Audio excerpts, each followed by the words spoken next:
Hello guys! Yan. Katabi ko na yung mga bag ko dito at nagliligpit kasi ako. Suot ko yung uniform ko sa aking pagbibedmake. Yan. Naggiramas lang ako. Hello guys! Yan. Magbibigay lang ako ng komento dun sa kapwa nating sumikat na trends na si Diwata and mga trending sila ngayon, no? Si Rosmar and Diwata Pares. Yan. And then, I give them opinion lang naman. Sabi ko sa inyo, yung mga kapwa natin mahirap, maraming vlogger ngayon.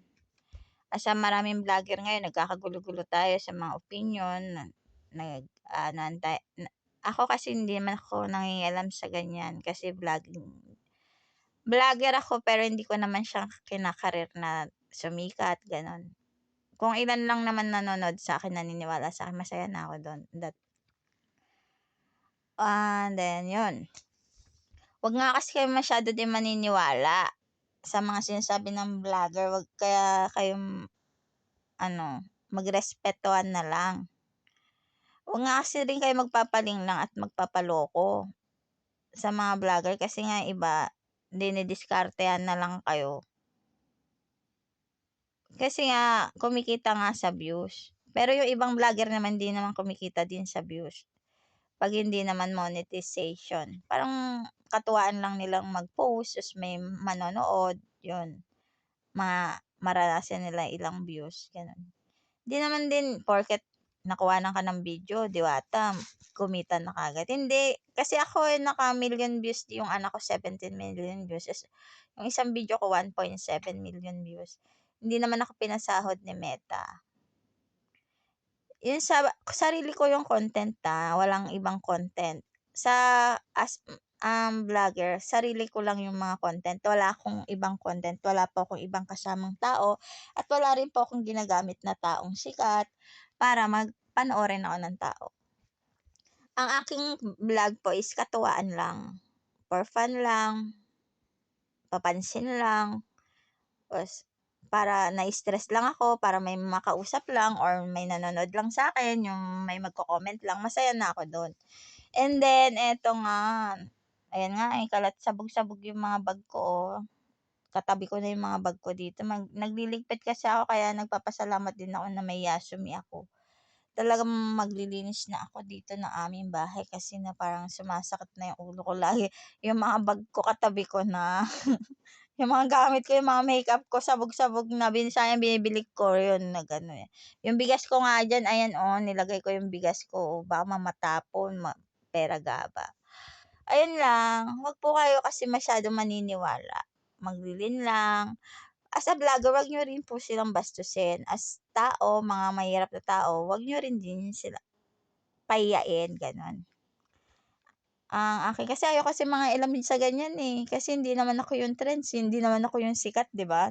Baka sabihin nakikisawsaw, nakikiepal, nakikikupal, 'di ba?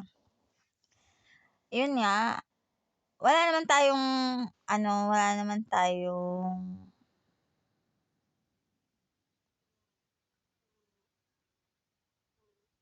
ano ba yan? Wala, no comment ako kasi hindi po ako nangingialam sa mga ganyang bagay. 'Di ba? Yung magsasabi pa kung ano-anong opinion, ganun, 'di ba? Basta sa mga tao, advice ko lang, wag kayong magpalinglang, tas wag kayong magpaloko. Tas wala namang masama magbigay kayo ng regalo, hindi naman siya nanghihingi. Hindi naman siya nanghihingi regalo Tas magseselos kayo sa nagbigay sa kanya ng milyon, hindi nga natin alam kung totoong milyon yun, play money yun or totoo yun. Kung totoong milyon yun, yung hawak na binigyan siyang milyon, wala na tayong karapatang binigyan siya milyon kumikita na nga siya sa parisan niya, gano'n. Nilangaw na ako dito. 'Yun. Maglilinis na ako, nilangaw na ako dito, may langaw na ba nilalangaw na nga ako, hindi yung parisan nilalangaw na daw yung parisan. Hindi, ako na nilangaw na ako dito. Ayan, kakapanood, 'di na ako naglinis, siguro yung basura ko yun do'n. Naku, tanggalin ko na. Eto, wag kayong pati yung langaw na papa-picture. Puti pa yung langaw nagpapa-picture, yung tao ayaw. Yun. Kung ako sa inyo, maglinis lang kayong bahay, ganto kagulo yung bahay nyo, sa yung mga gamit nyo, sabog-sabog. Ang gulo, kasing gulo ng buhay. Anong tawag dito? Maganda kung nabigyan siya 1,000,000, ah. Hindi na kailangang magpuyat-puyat. Sa magkano ba kinikita ng parisan niya? Baka 1,000,000 din kinikita ng parisan niya, di ba? Anong tawag nito? Kung nabigyan siya 1,000,000, bawi siya dun. Kahit gamitin siya ni Rosmar, upload si Rosmar, gamitin yung views niya. Bayad na siya. Hindi niya na kailangan mag-upload si Rosmar na lang kasi binayaran na siya 1,000,000. Hindi kasi ano yung promotion yun sa cosmetic, ano yung skincare product sa negosyo ni Rosmar yun. Malaking bagay sa kanya si Diwata. Para makilala yung brand niya. Kayo naman talaga. Sabihin binigyan, hindi. For promotion yun. Ewan ko, hindi natin alam yung mga usapan nila. Diyos lang ang nakakaalam ng nilalaman ng puso nila. Kung nabayaran si Diwata, is okay lang yun. Kasi sikat siya eh. Kailangan siya ng mga negosyante. For ano yun eh. Kasi ang mga vlogger kung nagpe-pression, maganda yun kasi para hindi nagagamitan yung mga at least bitawan siya ni Rosmar. Nakabayad si Rosmar sa kanya 1,000,000. Hindi na masakit yun, di ba? Hindi na bad yun. Kung nakuha ni Rosmar yung mga tao niya, yung mga followers niya kasi binigyan siya ng 1,000,000, is bayad na siya. 1,000,000 for content. Kasi yun ang content nila, bibigyan siyang 1,000,000. Hindi natin alam kung kontrata yun or bigay, di ba? And then, gamitin nyo lang kasi yung mga isip nyo para hindi kayo habang buhay mahirap. Para nakakaranas kayo ng kaginhawaan sa buhay. Palawakin na yung mga isip. Makinig kayo sa mga sinasabi nila. Kung kapanipaniwala ba. Libre naman tayo manood, wala namang bayad yan. Hindi naman natin kailangan silang sabihan pa kung ano-ano. Yun. And then, ako kasi nanonood lang ako. Vlogger din ako, hindi naman ako pinapanood. Ako na lang manonood, hindi na ako gagawa ng video, ako na lang manonood sa inyo. Pwede naman kahit sino maging vlog eh. Pwede kayong gumawa ng page, o may Facebook lang kayo. Type nyo lang yung page. Yung mag-aano ka gagawa kayong page. Yun, lalagay nyo lang yung pangalan yun, lalabas yun sa Facebook. Magiging digital, mamimili ka kayo, digital creator, vlogger, marami, photographer, designer, marami akong nababasa, mga designer daw sila, beautician, ganun, photographer, videographer, ewan ko. Ako kasi ang napili ko is vloggers, merong artist, ganun, singer, may rapper, ganun. Kayo talaga, pwede naman di kayo sumikat, tas meron naman kayong Facebook page. And then, ano ba? Yun lang. Kasi nga, kung marami naman kayong sinasabi, kakain kayo ng pares dun sa awayin nyo pa yung may-ari. Buti nga nakikita nyo may-ari dun. Kung ayaw niya magpa-picture, choice niya yun. Privacy niya yun, private niya yun. Lahat naman tayo may privacy, may choice tayo. 'Di ba? Hindi natin siya pwedeng pilitin kung ayaw niya na magpa-picture kasi napapagod na raw siya. Intindihin nyo rin yung tao. And then, hindi natin alam kung sinabihan na siya ni Rosmar na hindi na siya pwede magpa-picture sa ibang vlogger kasi nga bayad nga siya 1,000,000. Grabe. Kung play money yun, lugi siya, nagamit siya. Pero kung totoong money yun, bawi na siya. Kahit di na siya mag-live, magpo-post, magtinda na lang siya, bayad na yung pagpo-post niya. Si Rosmar na, kahit si Rosmar mag-post, bayad na. Si Diwata, ayun nga lang nakuha yung mga followers niya ni Rosmar kasi nga naling lang.